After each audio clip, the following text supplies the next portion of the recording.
Hey, what's going on? It's Bill Burr, and it's the Monday Morning Podcast for Monday, June 16th, 2014. How the hell are you? How you doing? You know, are you enjoying the fucking summer?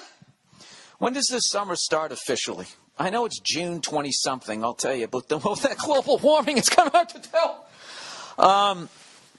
I got to watch the volume this week, okay? I have to keep it low fucking key because I'm actually recording Sunday, June 15th. I'm in Salt Lake City. How come I didn't pronounce that? Salt Lake City. I'm in a hotel room here, and I got to keep my my voice down because I don't want to offend, you know, whatever Mormon is next door in that hotel room, right, with his fucking 22 wives or whatever the hell they do. You know what's funny? When you come out here to Utah, you think what you're going to see is you're going to see a bunch of Mormons, right, walking around dressed like they're on Little House in the Prairie. And, you know, one guy with 4 wives, 5 wives.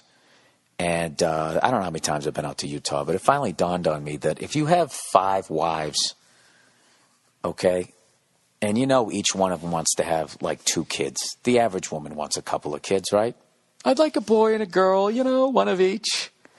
Looking at you like you possess that sort of trick shot sperm. Quite like you're playing a game of horse.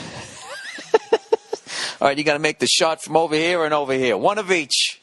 Then you move on to the next round. So that right there, if you have 5 wives, one of each, right? If you're going to have kids, once a boy and a girl, you're looking at 10 kids. You're going to have 10 kids, 5 wives. I mean, how many bedroom houses are you going to have to buy? Basically what I'm saying is the reason why I've never run into one of these people with all the wives is there's no way they can afford to live in the city. You know? You'd have to rent out a whole floor of a fucking skyscraper there. Condominium. Co-op, if you will. So that's what it is. That's where they are, man. They're over the fucking hill. They're over the hill. So I guess I'm never going to find them. So you're probably saying, well, Bill, what do you run into when you go to Salt Lake City? It's absolutely beautiful. Bit of a scary landing here. The city itself seems to be surrounded on at least 3 sides by a mountain. Like the old Denver Broncos horseshoe-shaped stadium, where, when they'd go to kick the field goal, you could see the parking lot on one side, and then all you saw was a bunch of fucking orange-painted maniacs on the other. By the way, I never understood why they did that, the horseshoe-shaped stadium.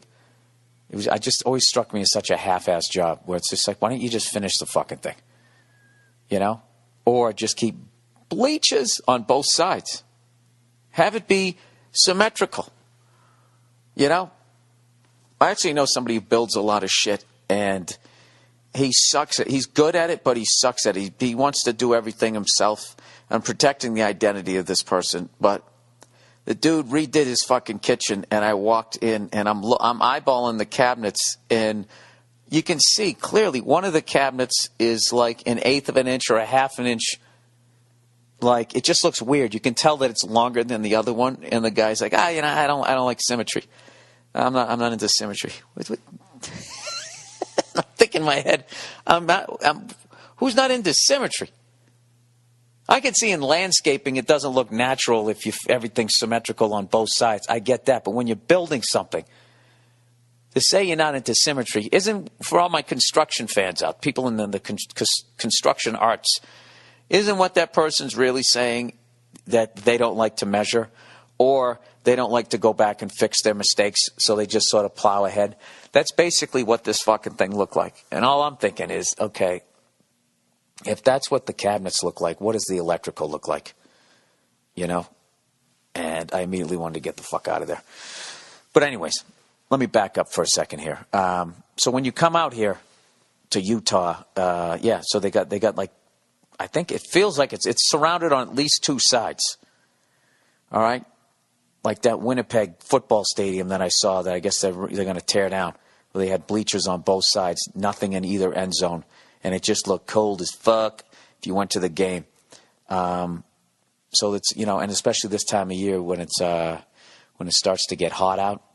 I don't know why, but it tosses you around a little bit as you're coming for a landing. And so I'm on the plane, and this fucking lady in front of me might have had the worst tattoo I've ever seen in my life, and it went all the way across her back. It was like this, it was green ink, and it was some sort of tree or some sort of something. It's like, Jesus Christ, we get it, you know? You like nature. I don't understand. It's like, I like the Bruins, but I would never get a giant B put on my back. Well, why'd you do that? It stands for Bill and the Bruins. No, it stands for fucking moron.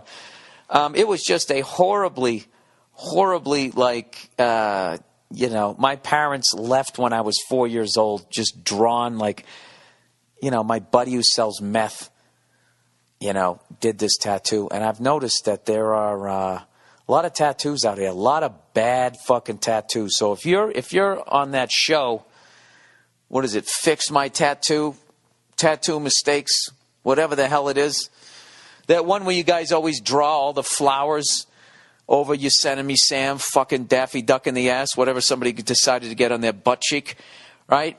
You come to Utah. I mean, I don't even know why would you just further fuck the thing up? I guess because you're trying to draw something over it that makes it creative. I mean, I think that they should just paratroop a bunch of people in here who were in tattoo removal, and just have, like, when they drop the tanks in with that flat piece of wood underneath it, just have the tattoo removal machine. And you set up a tent like MASH, and you just have all these people come in with their awful green tattoos, and you just remove them. And then you immediately take them into another tent, and you start showing them, just video footage of what a good tattoo looks like, or maybe some art. Or maybe you give them a plane ticket, and you get them to travel outside of these fucking trees, so they stop drawing them on their bodies. Am I being too judgmental? Am I? Well, maybe I am.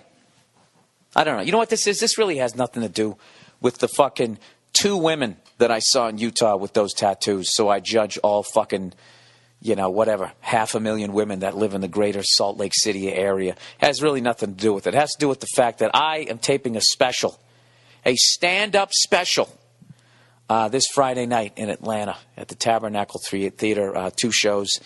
And I'm getting fucking antsy, so I'm lashing out at people. And so I apologize to, the 99.5% of Salt Lake women that don't have fucking green tattoos. I'm also being a cunt because I haven't boozed since the day I came back from France, which was April 18th. Coming up on fucking 60 days or whatever. I'm working out. I look good, but I as far as, best I can do at 46. Okay, let's not get crazy here. Okay. I just want to tape this fucking thing. So I got 2 more shows tonight here in Salt Lake City at Wise Guys, which I got to tell you, man, underrated for the week. Wise Guys Comedy Club in Salt Lake City, Utah. And from what I heard, Joe Rogan's coming out here in the next week or so.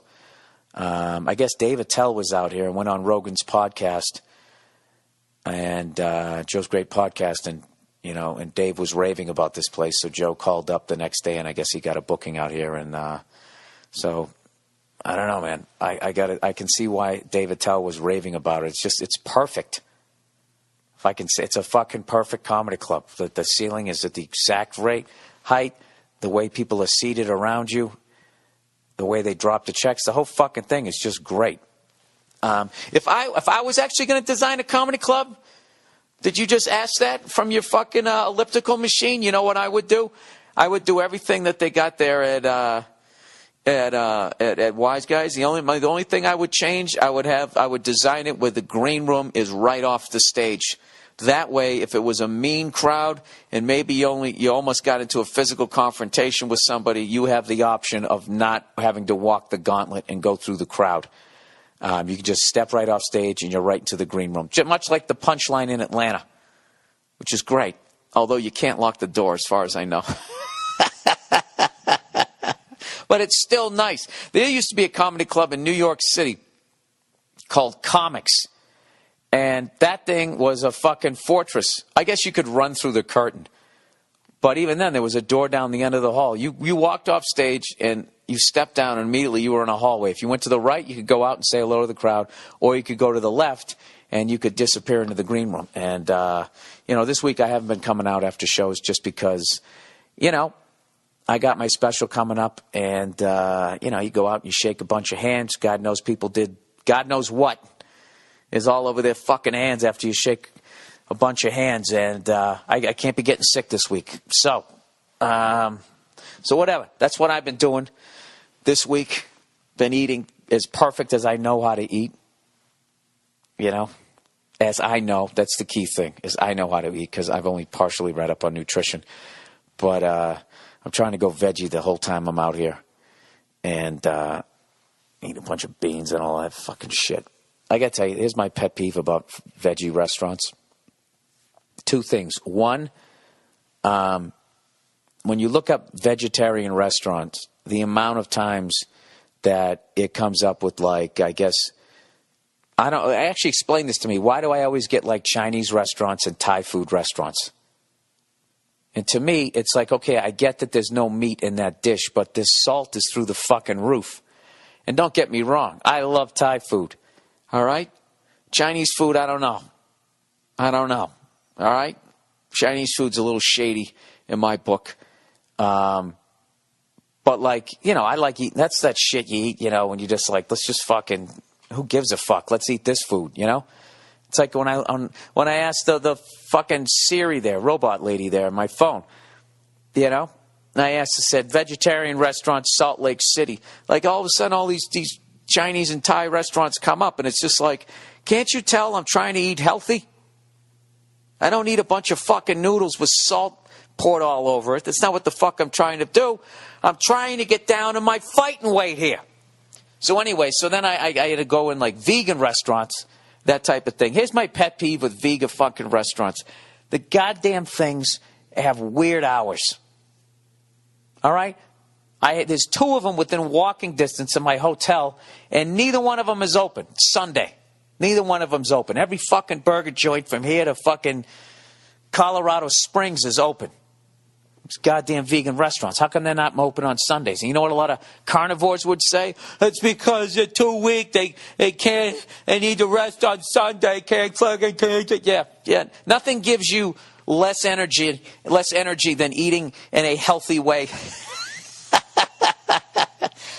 I am so fucking sick of that shit, and people talking about electric cars like, oh, could they go up a hill?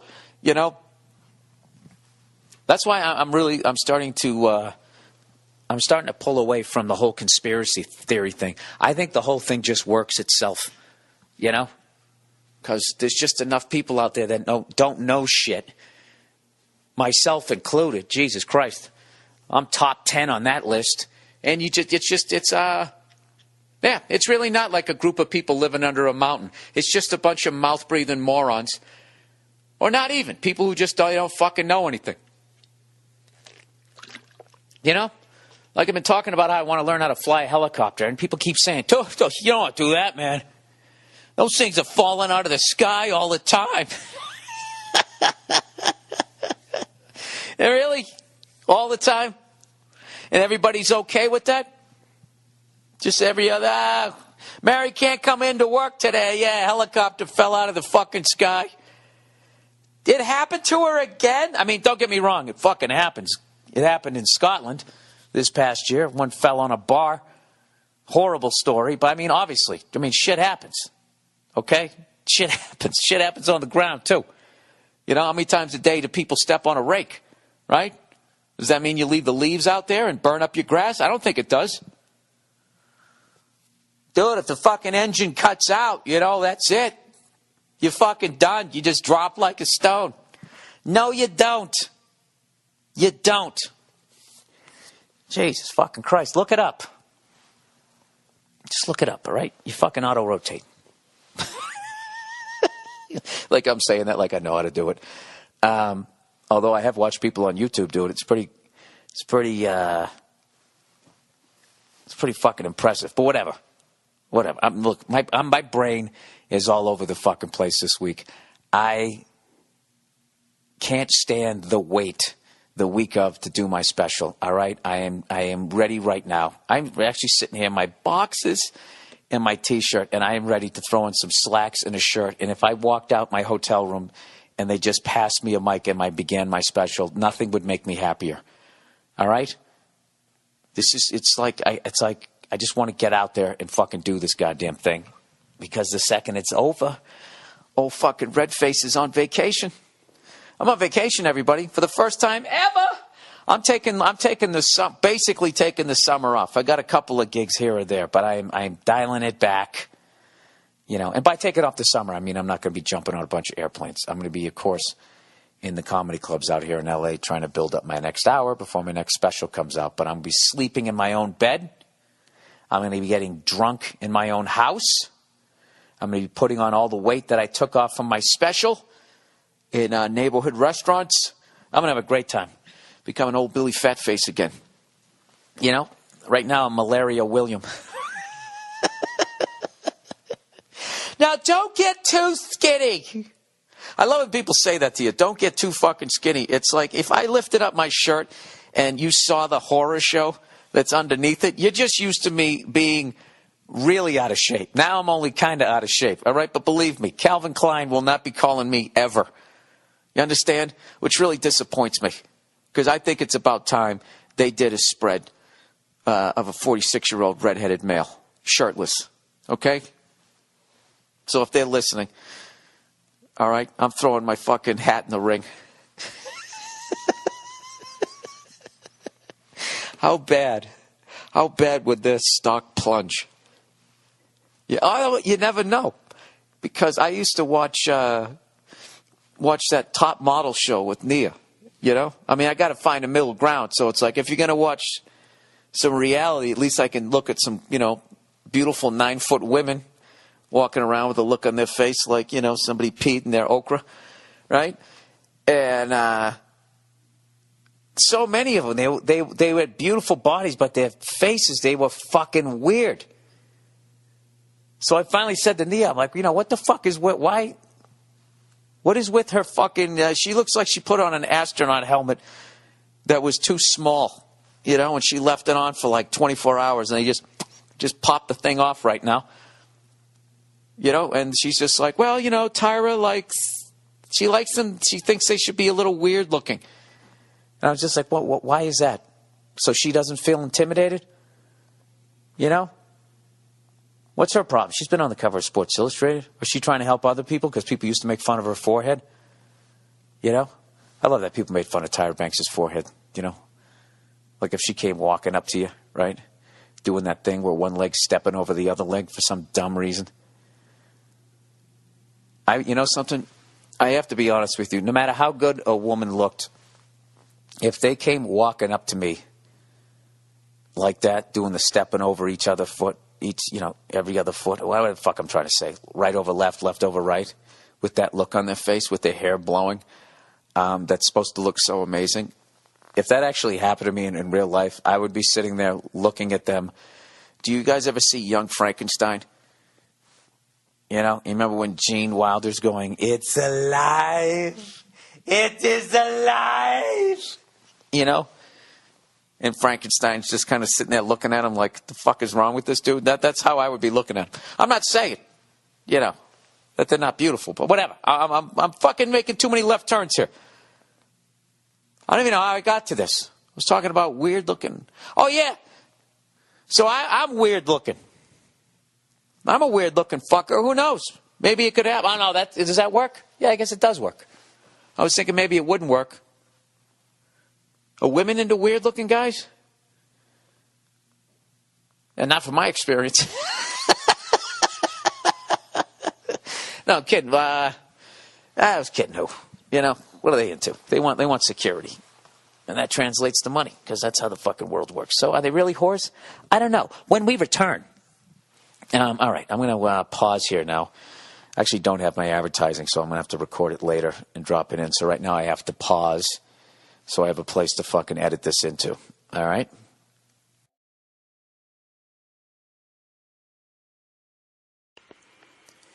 LegalZoom, everyone. America was built by innovators and dreamers. People like Thomas Edison and Henry Ford laid the foundation for our country.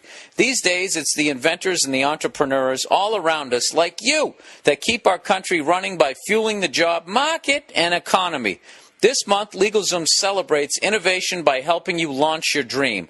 Apply for a patent to secure your invention. Register your trademark to protect your products and services. Incorporate or form an LLC and launch your business. Visit LegalZoom.com and use discount code BURR, B-U-R-R. They'll provide the personal attention you need and help take care of all the details. They've helped over 1 million businesses get started right. And they received an A+ from the Better Business Bureau. Celebrate innovation with LegalZoom today and get a special price on trademark, copyright, or provisional patent applications by using the discount code BURR, B-U-R-R, at checkout. LegalZoom provides legal help through independent attorneys and self-help, but they are not a law firm. LegalZoom.com, discount code BURR. And lastly, but not leastly, Hulu Plus, everyone. You've probably tried Hulu on your computer.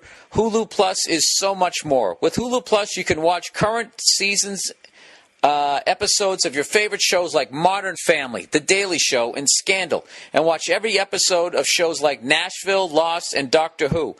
You get ad-free movies and kids shows, too. Now, more than ever, there's so much to watch. Take total control with Hulu Plus to stream these shows and thousands more as much as you want, whenever you want. Hulu Plus works on your computer, your smartphone, TV, Roku, Apple TV. I'm sorry, your smart TV, not smartphone. Smart TV, Roku, Apple TV, Xbox, PlayStation, pretty much any streaming device you already own. You can even watch on your phone or iPad. Well, I guess they can then, huh? While on the train, at work, at the dentist, or in the bathroom. You can even block off a day to binge. You also get to access originals that you cannot get anywhere else. Check out the new show Deadbeat, a comedy about a pot-smoking guy who talks to ghosts. You can binge on all 10 episodes starting April 9th. For only $7.99 a month, get your shows anytime, anywhere. That's like $0.25 a day. Come on, folks. Sign up now, right now. Sign up at huluplus.com/Bill or click the banner on my website and get 2 weeks full access completely free. That's a whole extra week more with this special offer when you sign up at huluplus.com/Bill. Oh, wait, I forgot the ending. So get with it and start streaming TV now with Hulu Plus. I'm the worst. Okay, and we are back. We are back. I hope you enjoyed that read. I hope I did a good job on it. All right? Because I'm reading that sometime in the future. So anyways, I've been, with my fucking ADD, I've been trying to learn how to, just work out more efficiently or fucking whatever. So I've been eating right and that type of thing. And I've gotten into all these, I like climbing the rope and doing pull-ups and shit. And I stumbled onto a couple of YouTube videos.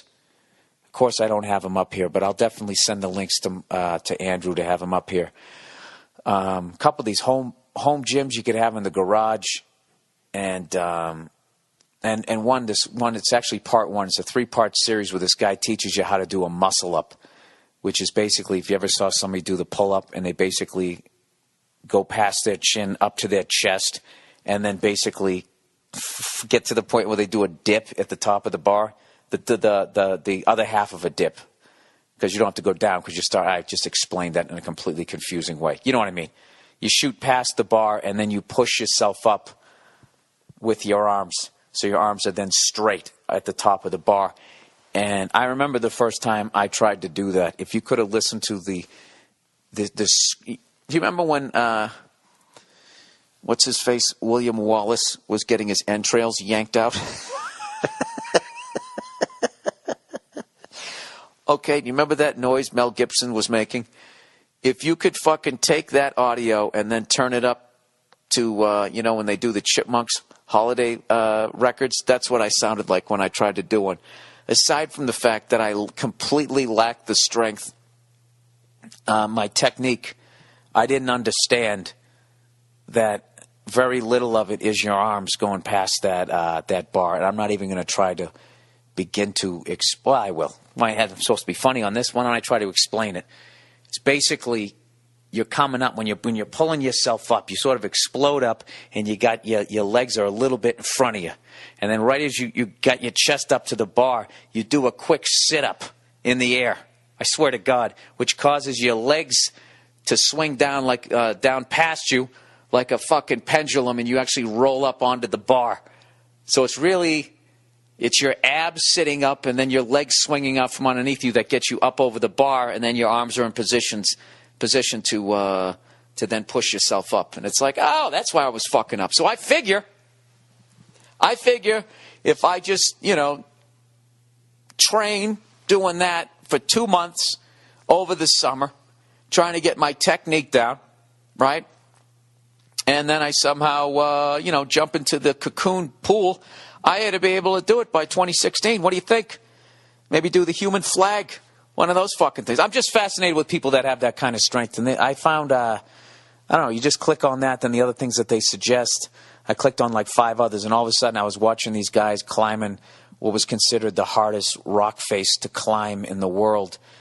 And these fucking guys, I mean, I bitch about doing pull-ups, I got my whole hand around it. These guys got like that, that little joint at the top of your finger. They're hanging on like that. And they jump up to a thing, and they're like 4 of their fingers, that last little joint, are grabbing some little crevice. And I'm telling you, they reach up and they grab it, and the people on the ground hear them. All the way on the ground, you hear him. The guy jumps up and he grabs, and you just hear,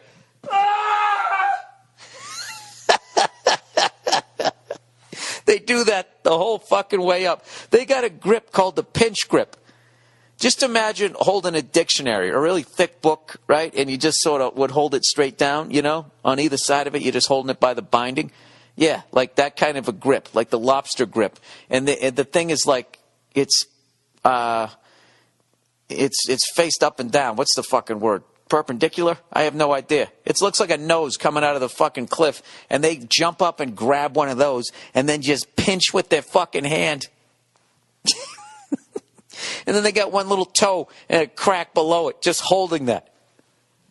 I mean, watching these guys do this shit, I swear to God, it's like these guys,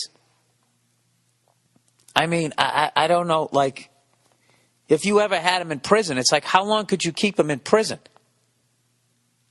The second you got them in the yard, you'd have to have a fucking scope on them at all times, because they would just fucking run over to the corner where one wall meets the other wall, and needs a little 90-degree turn. They just kind of all the way up the top of it. Next thing you know, that thing be right in your face, like that fucking grizzly bear that ran up that tree. Have you seen that YouTube video? This guy's sitting, he's in a fucking tree with like a bow and arrow trained on this black bear, and the black bear looks up and sees him, and within 2 seconds, it runs up the tree next to him and is above him. And they're sitting there like going, dude, what the fuck? Holy shit, what the fuck? They're like freaking out. And I don't know why. I was rooting for the bear. I wanted the bear to maul that guy. I just think it's fucked up to go out and shoot a bear or an elk or a moose. You know what I mean? Can we just keep it with cows and chickens? Isn't that enough? Fish. All the fish that get fucking killed. I swear to God. I swear to God. The more I don't know, I look into that shit. It's just brutal. Where I go hiking in California, when I hike, and by the way, I do wear short shorts with aerobic socks when I hike. There's a fucking mountain lion. There's a mountain lion in the canyon, and that's been freaking me out. And they have these cameras set up all over the place, and over the last couple of years, they're taking pictures of them. They just took a picture of the thing recently, and I swear to God, it looks horrible. And what they're speculating it happened is the thing is eating coyotes that eat rats, that eat the rat poison that people put out, to kill the rats. And if you saw this thing, I am terrified of getting mauled. Okay, I'm terrified of the ocean, getting eaten by a shark, getting pulled out by the riptide, and getting mauled. Any of that fucking shit. Any shit that involves me. I just can't imagine when one of those cats, as you're walking, right, just reaches out and grabs you. Okay? and turns you into like this rag doll, how little fucking control you have, your ability to fight back. It's like, dude, you're fighting fucking Edward Scissorhands, but fast. You know? Or like Freddy Krueger on all feet. Just that alone. You ever get scratched by a fucking house cat? It fucking kills. Can you imagine a goddamn mountain lion just grabbing you and pulling you over to its fucking mouth? Oh, God, feeling that breath on your neck. Jesus Christ. I'm fucking terrified of those things. That's just a mountain lion, which is like a house cat compared to a tiger, right?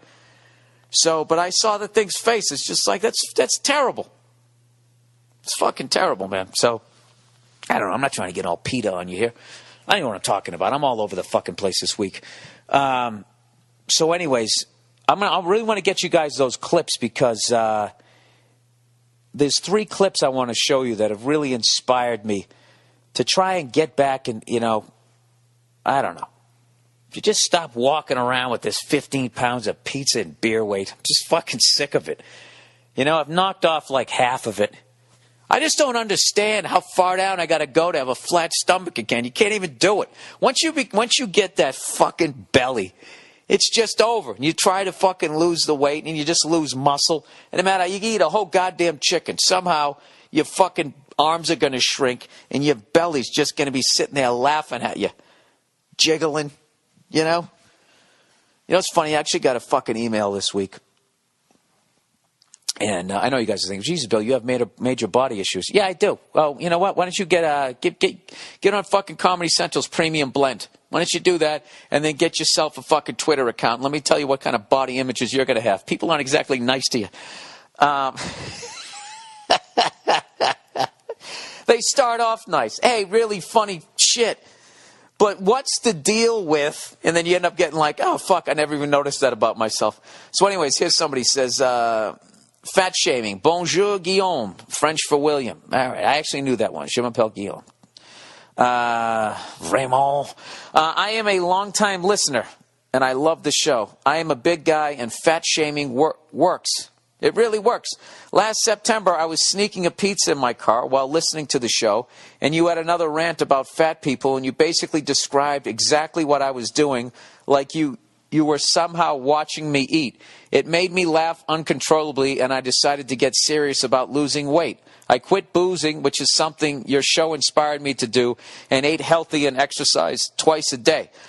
I was off the bottle from September until February, and spending the holidays sober was quite a challenge, but I got my weight down from 310 to 254. Dude, congratulations. What is that? Let's do the math here for this guy. 61 pounds times 5 miles of capillaries for every fucking pound. That's 305 miles of less of capillaries that your heart has to beat every time. Isn't that wonderful? We'll be right back on Dr. Oz. Sorry, everybody. I was pleased with my progress, and I started working out less and resumed drinking till mid-April when I weighed myself at 273. So I gained 19 pounds in about 2.5 months of drinking. I was shocked. Therefore, I am off alcohol again and weigh 243 now. Holy shit. He says, my goal is to weigh 210 before I drink again. Please continue to please continue to criticize the fat asses because you do it in a hilarious yet respectful way. Thank you for your help. Dude, that's great, man. You know what's great about what you did was a lot of people, if they went from 310 to 254 and they started, going back to their bad habits, you then, gain it all back and then some. I'm surprised you weren't 320 something. So the fact that you actually got back on the scale at 273 shows you got a lot of willpower. Then you dropped another 30 after that. So what are you down altogether? 243, that's 57, and 10 is 67 pounds, dude. That's amazing, man. That's amazing. Well, if you go back to boozing, what I would suggest is drinking whiskey or scotch neat, or drinking vodka on the rocks or something. That's like the vaporizer of boozing. You just get right to it. Like all those chick drinks, not only you're sucking down, you get a brutal fucking hangover, first of all. And then it's just all this extra bullshit, rum and cokes. you have 5 rum and Cokes. Would you ever sit down and drink 5 Cokes? I can barely finish one. After a while, it's just I can feel my stomach expanding. Like I'm in some hot dog eating contest. So yeah, I would go back to that, and then I would somehow limit your intake of it, which I got to be honest with you, I don't know how to do, because speaking of boozing, okay, there's a segue for you. So here's the deal. I basically said I wasn't going to drink until my special, so I'll be done with my special Friday night. And then I was kind of thinking like, well, you know what? I want to close out June, because I didn't drink for the entire month of February or May. And if I get June, then I'm kind of balanced out, right? I drank January, March, and April. Didn't drink February, May, and June. So I'm kind of, I'm fucking got the yin and yang of being a drunk douche and actually being sober. But the thing is the last weekend in June, I'm at the Mirage in Las Vegas, and it's not going to be hard not to drink, because I don't gamble.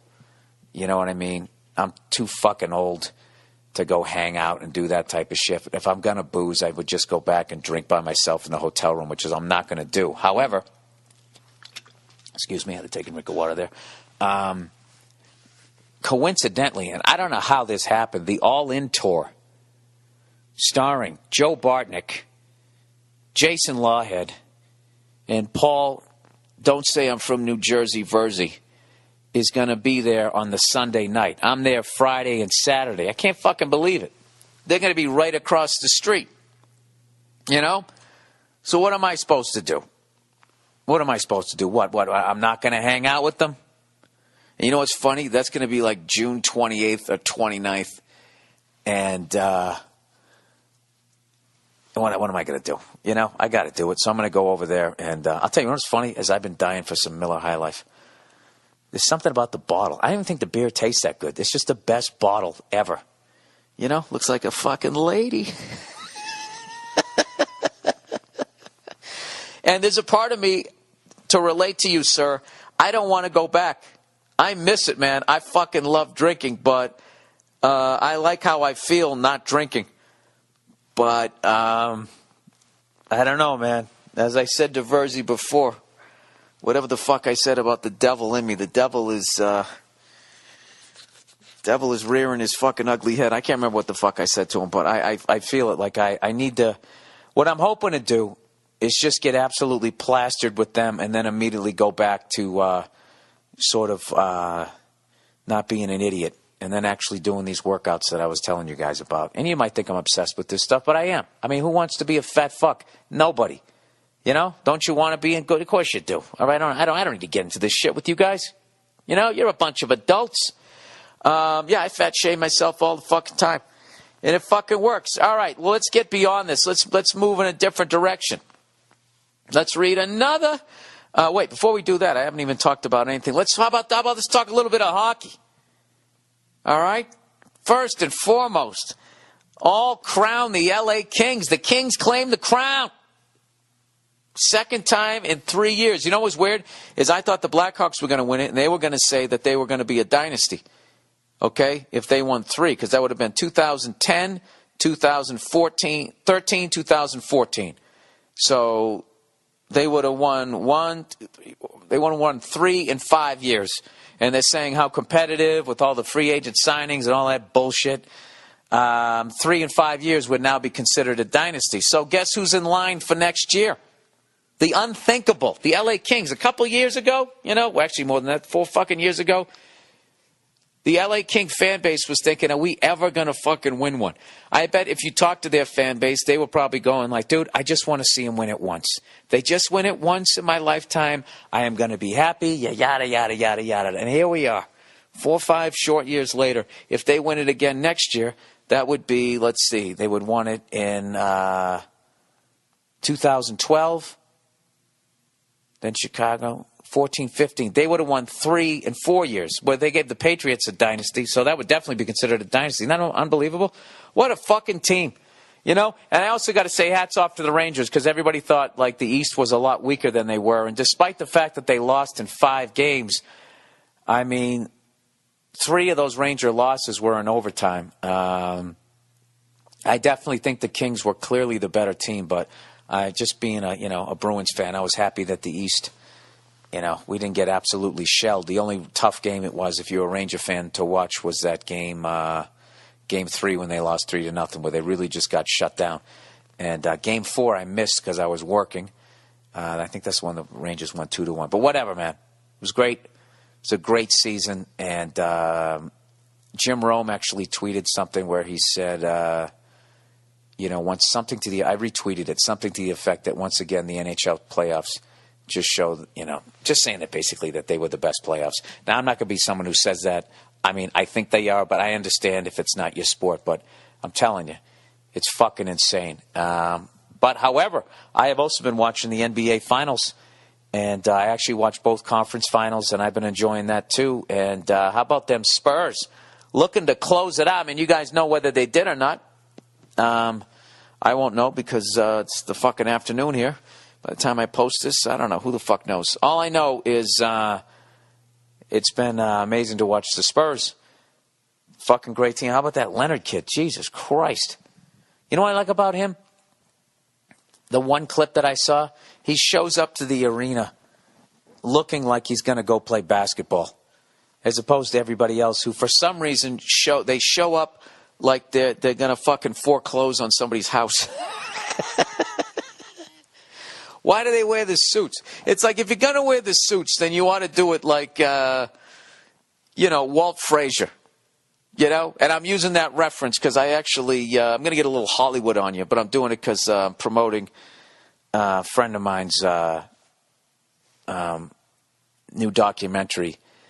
Michael Rappaport was nice enough to invite me to the premiere of screening of, he's got a new documentary out called When the Garden Was Eden, based on a book by the same name that was about the 70 and 73 New York Knicks championship teams, and basically the building of that championship team. And there's a lot of overlap when I actually, just knowing some of the Rangers' history, the same thing where the Knicks just weren't even respected. And that same thing, just like the New York Rangers, like right around when playoff time came around, Madison Square Garden also brought the circus in. And the circus would sell more tickets than the Rangers or the Knicks would. And so they would have to play. Like one year, the New York Rangers, I forget who the fuck they were playing. I think they were playing the Detroit Pistons, the Detroit Red Wings, jumping sports here. The Detroit Red Wings in the Stanley Cup final. And the circus was in town, and Madison Square Garden wouldn't let them play their home games in Madison Square Garden. So they actually had them play it. I believe it was in Maple Leaf Gardens where the Toronto Maple Leafs played. They considered that somewhat of a home game because Leaf fans hated Wings fans, and they thought that Leaf fans maybe would show up and root for the Rangers. There's a lot of that type of stuff.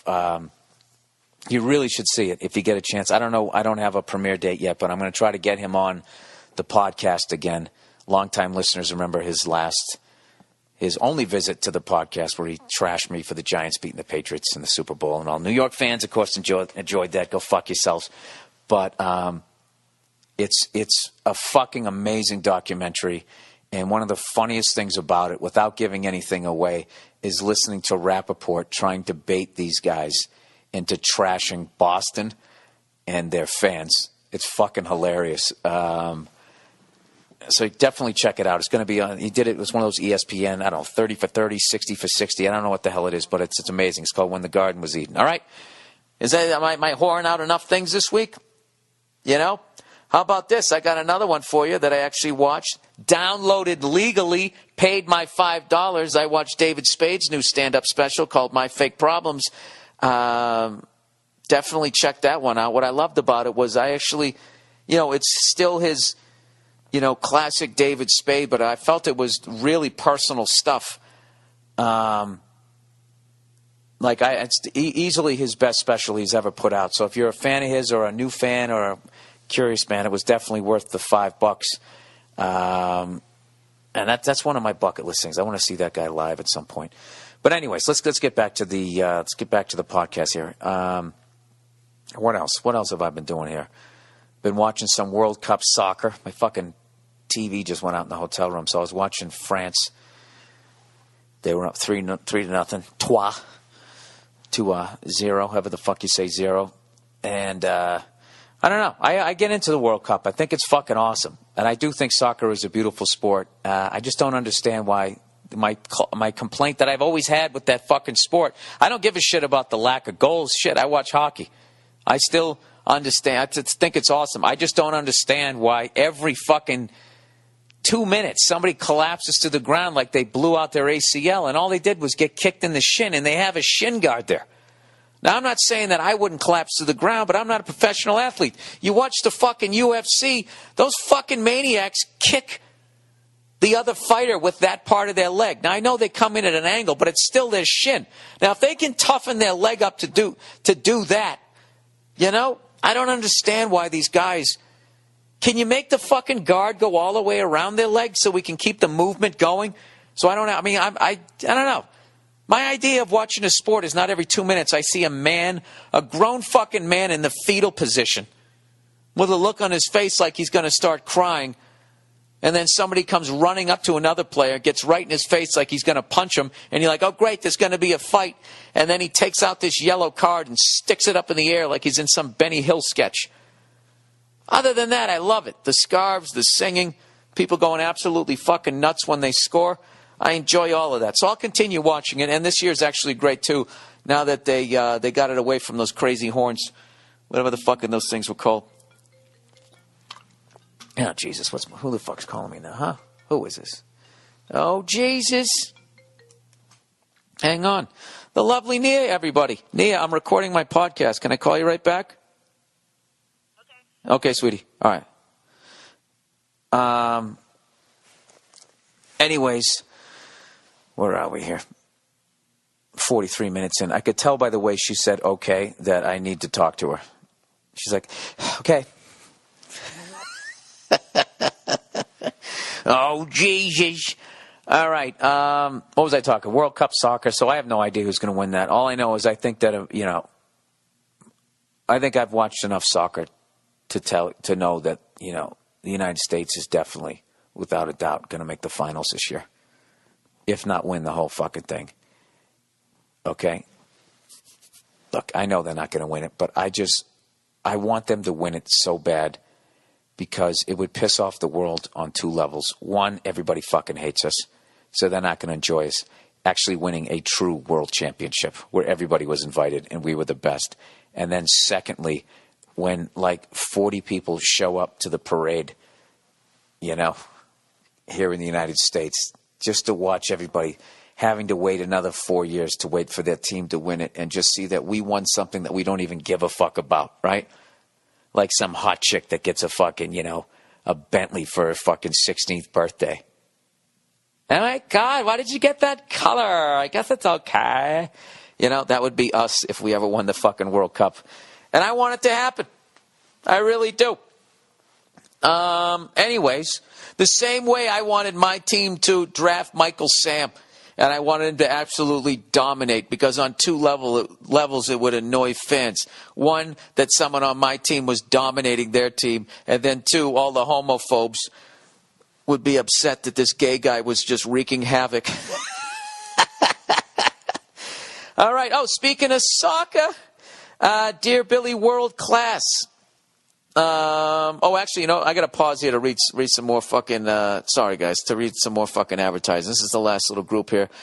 Let me do my little pause. All right. Who's number 2 in the order? Dollar Shave Club, everybody. The big razor companies. You know what? They think we're stupid. Oh, yeah. Every year they roll out some ridiculous shaving technology gimmick and expect us to shell out big bucks for it. What are they up to, 17 blades at this point? All lifting and separating like a bra in the 70s? Do you really need a razor with a vibrating handle? Huh? A roller, pivot ball, back scratcher, egg timer, laser pointer, corkscrew? Huh? I know I don't. We were shaving just fine before any of that crap. We were. 2 blades. That was all you ever needed. You could get it under your nose. They got so many blades, you can't even shave under your nose. And I definitely don't think I need to spend my hard-earned cash on it, people. It's a bunch of junk. If you're sick of being treated like a fool, like a whore, like an idiot, a moron, a sucker, a chump, join the hundreds of thousands of smarter people who join DollarShaveClub.com. DollarShaveClub.com delivers the best blades and grooming supplies for just a few bucks a month. Their blades are better than the big shave companies for a fraction of the price. You know what? I have sensitive skin. So watch what you say about it when you're around it. And their razors have never given me any problems. Honestly, I have the best shave of my life with their 4X razor. You got to try it. I've never used that. Stop putting words in my mouth. I like the double blades you got there, sweetheart. I told my buddy about the Dollar Shave Club. That would be you guys. And he shares his subscription with his wife. No lie. I think it saved their marriage. Dollar Shave Club, why are you writing all this crap? You have a product that sells itself. Quit trying to make me sound more personal, all right? It's personal the way I fuck up the read, okay?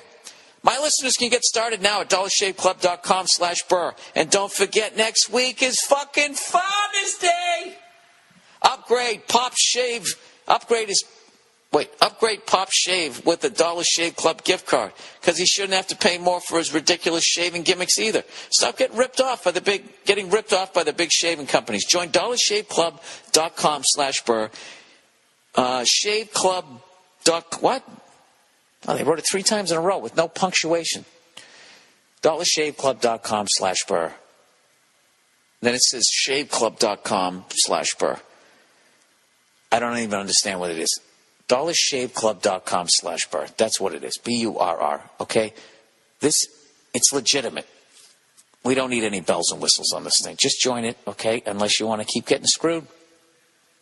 All right? If you like to be Gillette's prison bitch, keep doing what you're doing. Oh, God, look at that. Look at that little thing I just opened up. Those are my French words. I stuck with it for 2 months. Now I don't remember any of them. Okay, and I'm back here. All right. All right, soccer, dear Billy, world class. I don't hate on soccer, even though I have a problem with it. There are some great things about the game. Sometimes I wish I played it because it would mean I'd have great hair and abs, apparently. What pros and cons would you say there are to the game of soccer? I think I already answered this. You know what? I just love how the whole world loves it and we don't love it, and then we have the nerve to sit there criticizing it rather than sitting back going, hey, maybe we're wrong about this. You know? Like the whole world's on like the fucking metric system and we're not. You know, no, we're going to stick with the foot in the fucking yards. So, anyways, let me hear what your complaints are. Let's see. He says, my biggest complaint, other than the pratfalls and wussy injuries, is that, well, dude, I got to be honest with you. If somebody is running full speed and steps on your foot with a cleat, I mean, that's got to fucking hurt. I mean, that's up there. That's like taking a wrista off your laces. Is the fact that the refs control when the game ends. They don't end the game until a play is over, despite what the clock says. No, that's the penalty minutes. For when all those guys rolling around on the ground, to have you relate to it, that's like a snow day. If you get a snow day in like elementary school, you still have to go 180 days, so they just tack on an extra day. You were going to get out of school on June 20th, now it's the 21st. That's how it works. They keep track of the time. He says, however, in a game yesterday, I watched possession change twice and a yellow card being issued. He puts in parentheses, someone stubbed their toe, and the refs still didn't stop the game. You think NBA refs can mess with the game? The soccer refs got a few weapons of their own. I guess they can. Well, when I talk about that, I talk about the 4 major American sports, United States of America, what I'm talking about. But, I guess you can give people yellow cards, give them 2 yellow cards. But I feel like the crowd kind of keeps the ref in check, where, you know, an NBA ref can sit a player and, I don't know. If it was a big enough game, maybe he'd get a couple of death threats. But, you know, in the soccer world, they'll actually kill you. They'll actually run out into the field and like fucking saw your head off. There was something horrific that happened down in South America with this like 20-year-old ref. First of all, he had a knife on him, so you can tell him what kind of a fucking horrific refereeing job he knew he was going into. And he got into it with some guy, and I don't know what happened, but he took out a knife and he stabbed this guy. And I believe the guy died. And then his brother, the dude who died's brother and everybody else ran onto the field, and they cut the dude's head off on the fucking soccer field. You know? And we flip out when Ron Artest goes into the crowd and throws 15 punches and doesn't connect once. Basketball players are the worst. They can't throw a fucking... You know what it is? It's because they were 9 feet tall in the 3rd grade. They didn't have to fight. Some of the shorter guys, the 6-foot ones, you know, they knew how to fight. But I swear to God, first of all, they throw punches like they're trying to throw somebody out from like the warning track. They do that overhand fucking... A lot of them. They I don't know what their deal is. That would be fucking scary, right? If you actually learned some martial arts. I know Kareem Abdul-Jabbar tried to act like he did in those Bruce Lee movies, or maybe Wilt Chamberlain in Conan the Barbarian. Did he fight in that thing, or did he just sort of sit on that fucking yak? I can't remember. Anyways, I don't really. I'm not going to criticize. I'm not going to criticize World Cup soccer. The whole fucking world loves it. I understand that there's something wrong with me. And, you know, I went to a game when I was over in England, went to that Arsenal game, and I'm not going to lie to you, it was the shit. It was the shit. We just don't have enough time to get into it. You know, like I would say, if you're into sports in the United States, you're into football and you're into basketball, or you're into football and you're into hockey. All right? And maybe you watch a little bit of baseball. That's kind of where the pendulum is right now. But there's very few people that can actually watch hockey and basketball at the same. Like the amount of space that would be taken up on your fucking DVR, right? I used to do it back in the day, though. Back in the 80s, man, when we had Bird, McHale, Robert Parrish, you know, fucking Dennis Johnson, Cedric Maxwell, MLK, right? And then the Bruins, all through the 80s, the ending of Stan Jonathan, Wayne Cashman, Terry O'Reilly, into Cam Neely, Raymond Bork, right? Gord Kluzak, Willie Plett, Lyndon Byers, all of those fucking guys. You didn't want to miss a game. I used to just, that's all you did. Just that that's why I sucked so bad in school. Aside from the fact that I was dumb, was, you know, the beginning of the year, school year, it was football season, so that fucked half my weekend right through January. And by January, I was in the throes of hockey and basketball season. That shit ended around May, and then it was June, and then I was just like, you know, maybe I'll try next year. You know? And then what happened? Then I'd go to summer school. Summer school. What a fucking great time that was.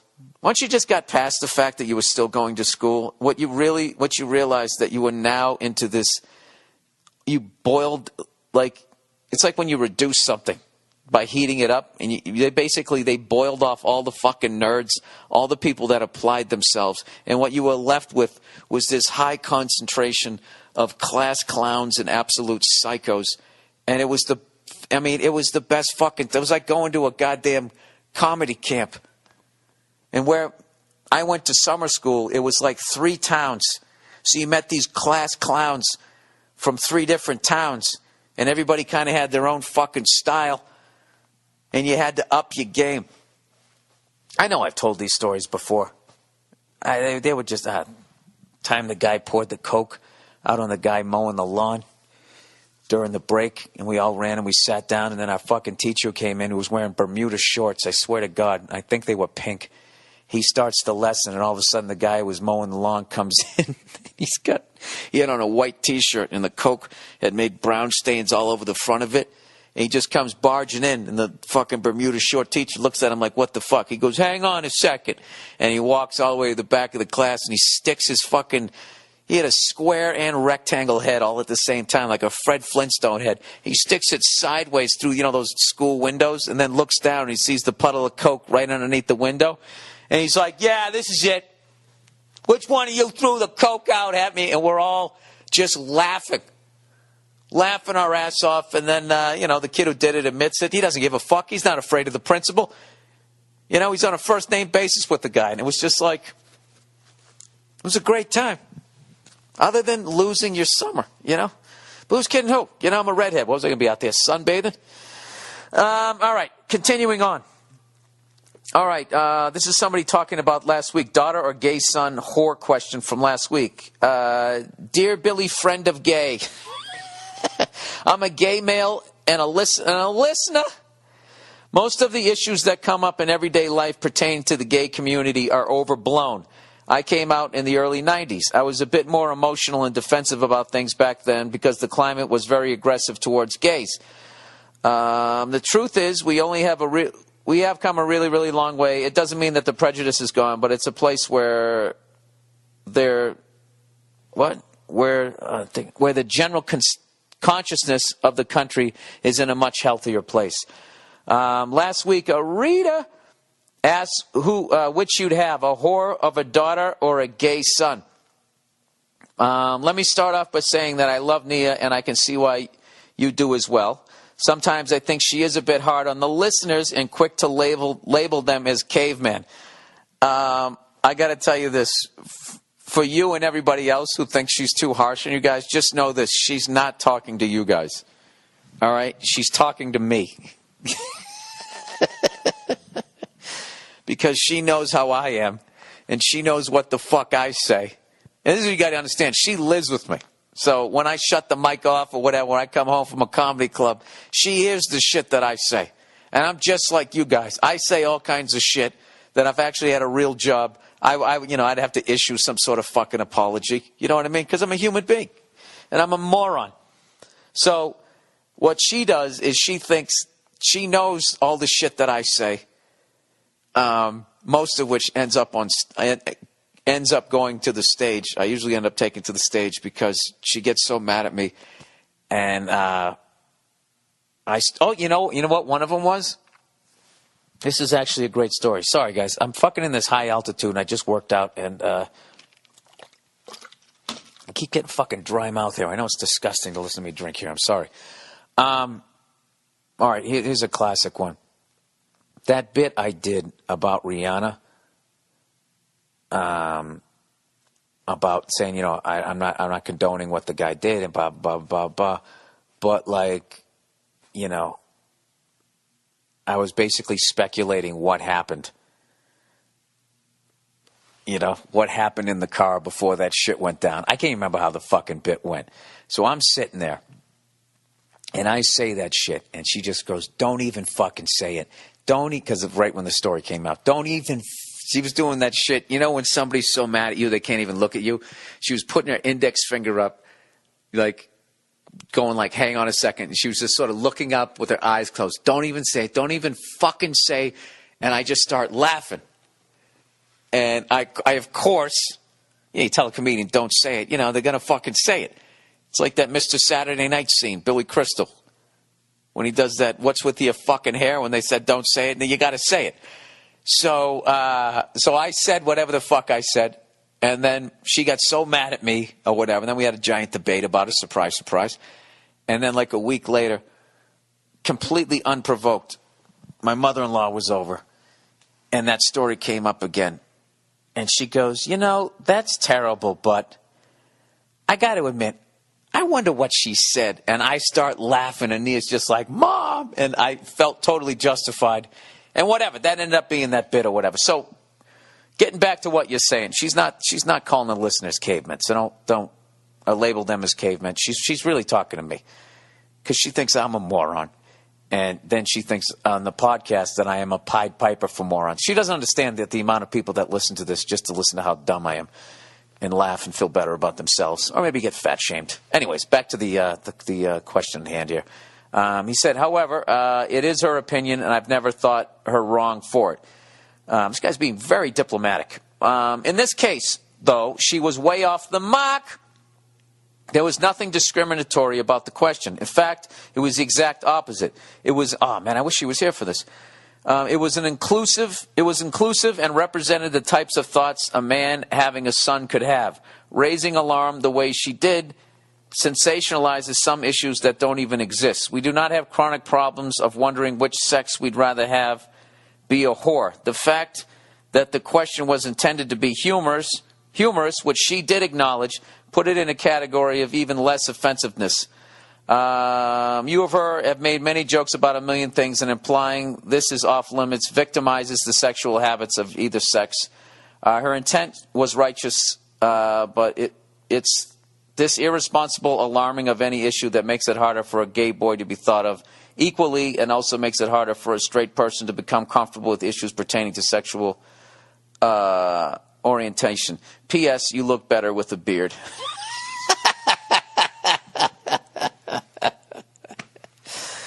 Oh, shit. You know, right as I was about ready to say that this was probably the most grammatically, best written thing on the podcast, you could have read that on fucking Meet the Press. That was perfect. You set me up, and in the end, you took a nice fucking uppercut.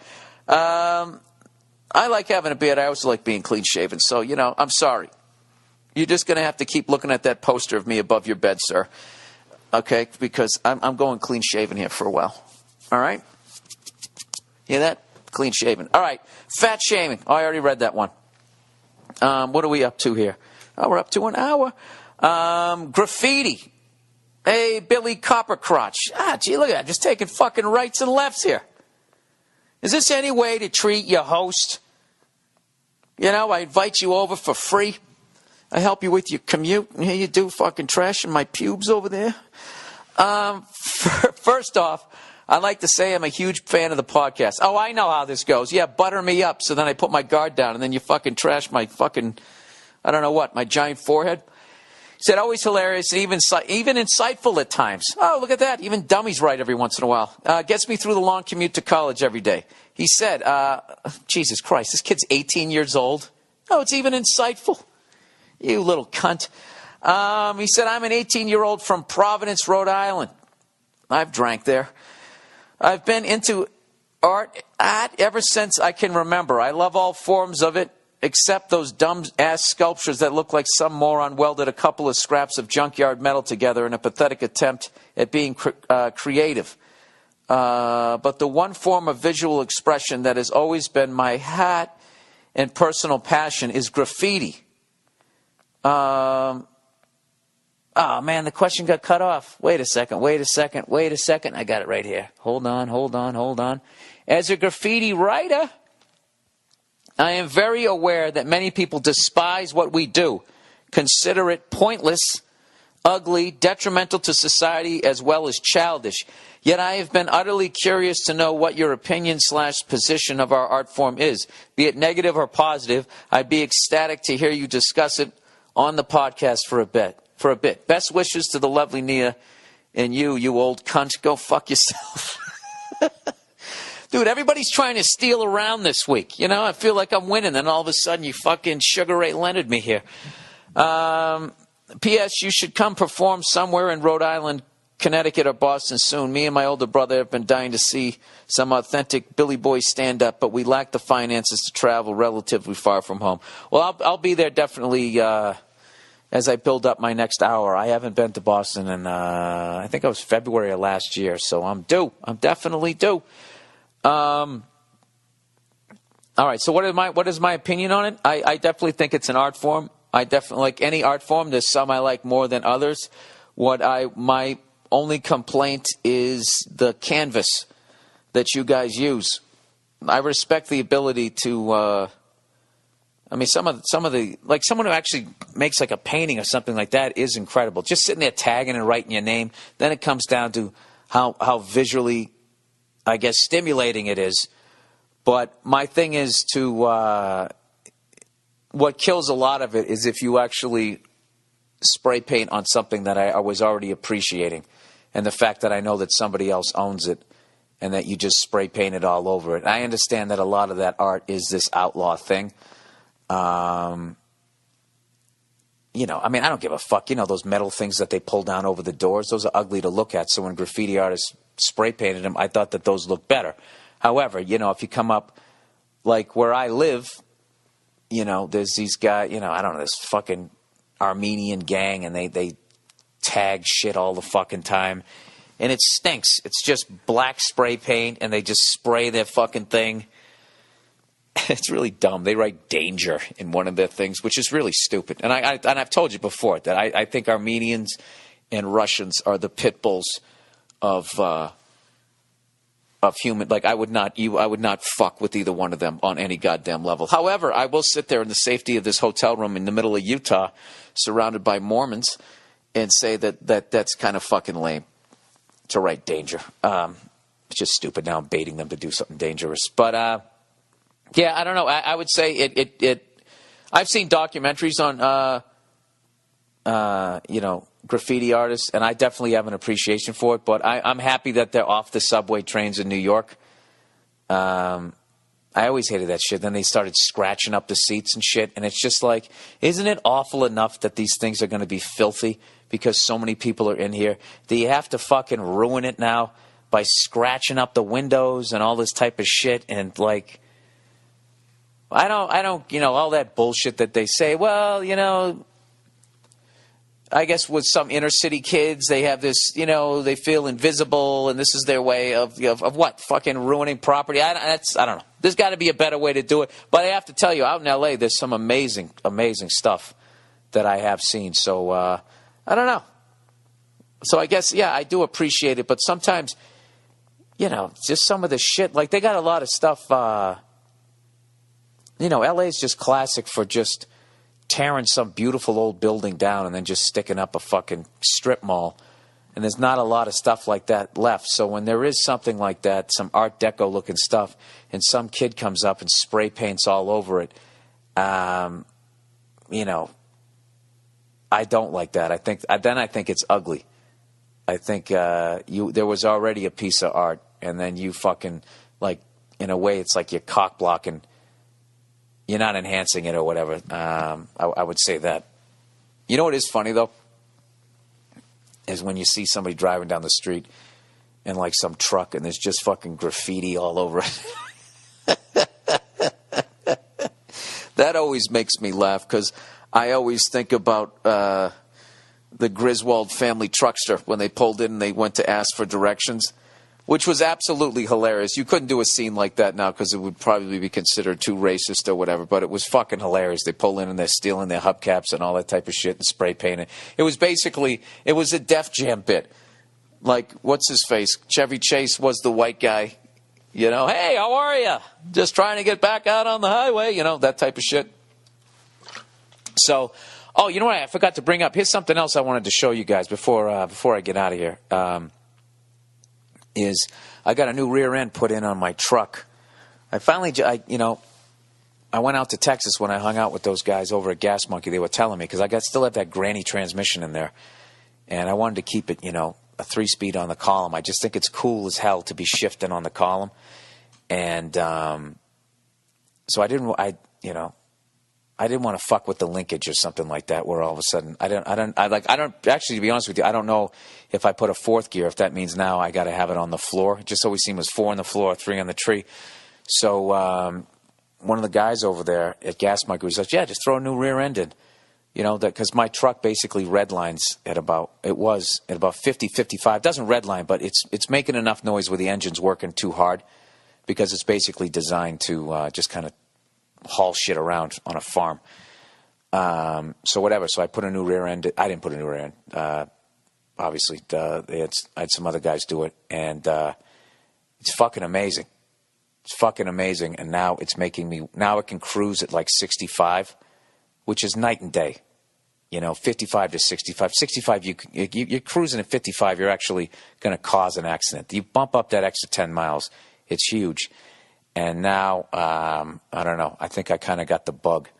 I really want to keep the truck as original as I can, but to the point that everything that I've changed on the truck, I've kept the original. Like when I had an aluminum radiator put in, I kept the original one. I have that in my garage. When Christopher Titus helped me do the front brakes, basically showed me what to do. I kept the drums and the shoes and all that shit. I have that, and now I have back there, I have my pinion and ring gear from the rear end. And I found this great website. I got to find it that actually explains gear ratios and how to do them. You got to check it out. It's one of the coolest, it's one of the coolest sites I ever read as far as mechanics go. And you really understand racing a lot better. The push-pull of it's all about weight, trying to get the car to go as fast as it can while still keeping it as light as possible. It's fucking amazing, that whole balance, and just all the shit that they do to the car. It just makes it. I feel like I moved up 3 levels in my limited understanding of it. It's really, really fucking fascinating stuff. And I already forget how to do gear ratios, but I counted the rings on my old ring gear and on the pinion, and I was able to figure out what kind of rear end that I had. And I was trying to get over to the garage when they were putting the new one in, because they were going to actually, show me how to, the way Titus showed me, they were going to show me some shit, but of course ended up getting some crap that I had to do, so I wasn't able to do it. But, so that'll be it. I'll show you the rock climbing thing. I'll show you the guy showing you how to do a muscle up, and I'll show you, what else? What I just talked about, the gear ratios. Oh, and then the last thing, too, just to keep it fair, so it's not all testosterone stuff. I'm going to show you a fucking YouTube clip that I saw today on how to it's pretty basic, how to just make an egg within some bread, like an egg over easy. And this woman actually makes it with little heart shapes. So you can do it for your wife. I'm telling you, this is the type of shit you do. That, so then when you actually fuck up, they have that in their head. Oh, well, he made me an egg in the heart-shaped thing. So I watched this thing showing you how to do it. It's really basic, which is why I could understand it. But I got to show you this thing. I don't want to bait you guys into writing a bunch of mean comments. All right? There's something in the video that is super fucking annoying that you're not supposed to make fun of. So I won't. All right? But I'm just letting you know that, there's cute and then there's fucking annoying. And I felt that this video went into annoying. But other than that, I'll put that up there anyways, all right? But keep your comments fucking nice. You guys say way too much mean shit. A lot of you, too. You guys go way over the top. If you don't like my wife being on that, I get it. You can just say that. You don't have to go as far as you fucking go. So really, it's fucked up me saying that considering I trash everything. But, just fucking dial it back a little bit, all right, you cunts? All right, that's the podcast for this week. Go fuck yourself. I'm telling you right now, United States, I'm praying they make the World Cup final. I'm praying that they win it, and I'm praying that 40 people show up. All right, that's it. Go fuck yourselves. I'll talk to you next week. People with all the wives there's no way they can afford to live in the city. You'd have to rent out a whole floor of a fucking skyscraper there, condominium, co-op, if you will. So that's what it is. That's where they are, man. They're over the fucking hill. They're over the hill. So I guess I'm never going to find them. So you're probably saying, well, Bill, what do you run into when you go to Salt Lake City? It's absolutely beautiful. Bit of a scary landing here. The city itself seems to be surrounded on at least 3 sides by a mountain.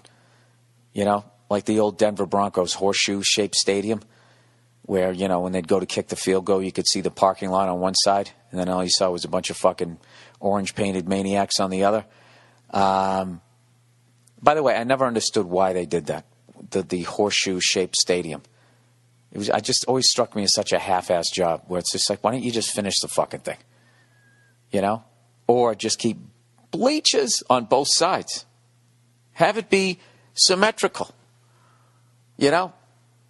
I actually know somebody who builds a lot of shit, and he sucks at it. He's good at it, but he sucks at it. He wants to do everything himself. I'm protecting the identity of this person, but the dude redid his fucking kitchen, and I walked in, and I'm eyeballing the cabinets, and you can see clearly one of the cabinets is like 1/8 of an inch or 1/2 an inch. Like, it just looks weird. You can tell that it's longer than the other one, and the guy's like, I don't like symmetry. I'm not into symmetry. I'm thinking in my head, who's not into symmetry? I can see in landscaping it doesn't look natural if everything's symmetrical on both sides. I get theater, 2 shows, and I'm getting fucking antsy, so I'm lashing out at people now. So I apologize to, the 99.5% of Salt Lake women that don't have fucking green tattoos. I'm also being a cunt because I haven't boozed since the day I came back from France, which was April 18th. Coming up on fucking 60 days or whatever. I'm working out. I look good, but I as far as, best I can do at 46. Okay, let's not get crazy here. Okay. I just want to tape this fucking thing. So I got 2 more shows tonight here in Salt Lake City at Wise Guys, which I got to tell you, man, underrated for the week. Wise Guys Comedy Club in Salt Lake City, Utah. And from what I heard, Joe Rogan's coming out here in the next week or so.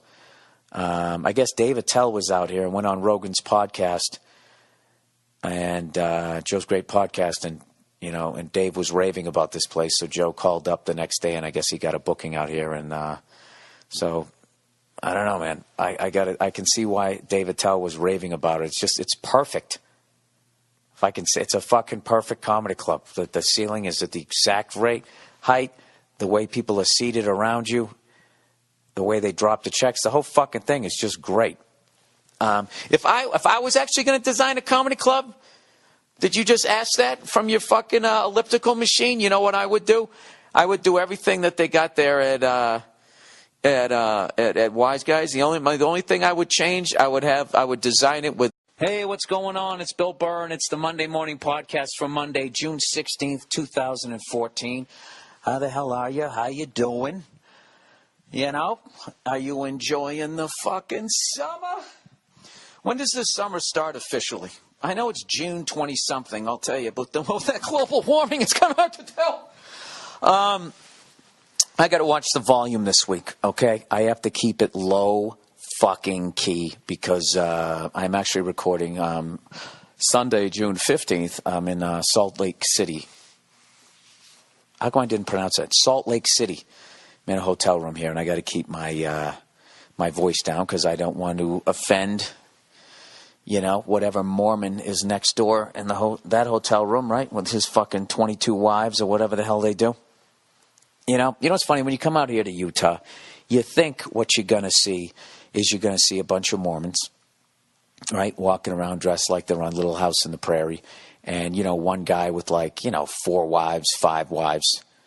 And I don't know how many times I've been out to Utah, but it finally dawned on me that if you have 5 wives, okay, and each one of them wants to have 2 kids. The average woman wants a couple of kids, right? I'd like a boy and a girl, one of each. Looking at you like you possess that sort of trick shot sperm. Like you're playing a game of horse. All right, you got to make the shot from over here and over here. One of each. Then you move on to the next round. So that right there, if you have 5 wives, one of each, right? If you're going to have kids, once a boy and a girl, you're looking at 10 kids. So you're going to have 10 kids, 5 wives. I mean, how many bedroom houses are you going to have to buy? Basically what I'm saying is the reason why I've never run into one of these, get that, but when you're building something, to say you're not into symmetry isn't, for all my construction fans out, people in the construction arts, isn't what that person's really saying that they don't like to measure, or they don't like to go back and fix their mistakes, so they just sort of plow ahead. That's basically what this fucking thing looked like. And all I'm thinking is, okay, if that's what the cabinets look like, what does the electrical look like? And I immediately wanted to get the fuck out of there. But anyways, let me back up for a second here. So when you come out here to Utah, so they got I think it feels like it's surrounded on at least 2 sides. All right? Like that Winnipeg football stadium that I saw that I guess they're going to tear down. Where they had bleachers on both sides, nothing in either end zone. And it just looked cold as fuck if you went to the game. So it's, and especially this time of year when it starts to get hot out. I don't know why, but it tosses you around a little bit as you're coming for a landing. And so I'm on the plane. And this fucking lady in front of me might have had the worst tattoo I've ever seen in my life. And it went all the way across her back. It was like this, it was green ink. And it was some sort of tree or some sort of something. It's like, Jesus Christ, we get it. You know, you like nature. I don't understand. It's like, I like the Bruins, but I would never get a giant B put on my back. Why'd you do that? It stands for Bill and the Bruins. No, it stands for fucking moron. It was just a horribly, like, my parents left when I was 4 years old, just drawn like, my buddy who sells meth, did this tattoo. And I've noticed that there are a lot of tattoos out here, a lot of bad fucking tattoos. So if you're on that show, what is it, Fix My Tattoo, Tattoo Mistakes, whatever the hell it is, that one where you guys always draw all the flowers over Yosemite Sam, fucking Daffy Duck in the ass, whatever somebody decided to get on their butt cheek, right? You come to Utah. I mean, I don't even know why would you just further fuck the thing up? I guess because you're trying to draw something over it that makes it creative. I mean, I think that they should just paratroop a bunch of people in here who are in tattoo removal, and just have, like, when they drop the tanks in with that flat piece of wood underneath it, just have the tattoo removal machine. And you set up a tent like MASH, and you just have all these people come in with their awful green tattoos, and you just remove them. And then you immediately take them into another tent, and you start showing them, just video footage of what a good tattoo looks like, or maybe some art. Or maybe you give them a plane ticket, and you get them to travel outside of these fucking trees, so they stop drawing them on their bodies. Am I being too judgmental? Am I? Well, maybe I am. I don't know. You know what this is? This really has nothing to do with the fucking 2 women that I saw in Utah with those tattoos. So I judge all fucking, 500,000 women that live in the greater Salt Lake City area. It has really nothing to do with it. It has to do with the fact that I am taping a stand-up special, this Friday night in Atlanta at the Tabernacle 3.